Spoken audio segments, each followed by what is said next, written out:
এইটো কি বস্তু জানা না? কোনটো? এইটো তামোল। আমাৰ তামোল। অসমৰ ইতিহাস, অসমৰ প্ৰধান বস্তু এইটো হ'ল তামোল, যাৰ নাম। একেলগত আৰু দেখোন। এইটো পাণ। চোন। এয়া চূণ। চূণে আৰু পাণে আমাৰ অসমৰ গাঁৱলীয়া অঞ্চলৰ বিৰাট প্ৰধান বস্তু। খাবা কেনেকৈ লাগে দেখুৱাই দিয়ক অলপ। আৰু যাৰ ঘৰত পহিল প্ৰথমে তামোল আৰু পাণ নিদিয়ে তে সেই ঘৰ মানুহক আমি বেয়া পাওঁ। কিয় বেয়া পাওঁ? আমাৰ অসমৰ প্ৰধান বস্তু এইটো। লাগে চাহে নহওক, তথাপি তামোলখন পোনপ্ৰথমে আমাক দিব লাগে। এনেকৈ চূণ পাণ লয়, এনেকৈ তাৰপিছত তামোল এনেকৈ লৈ খাই দিয়ে।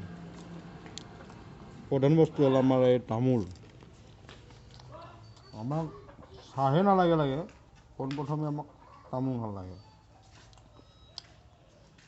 তামোলখন দিলে আমি অসমৰ গাঁৱলীয়া অঞ্চলৰ মানুহে সন্তুষ্ট। তাৰপিছত চাহটো খুৱাব পাৰে, কথা নাই।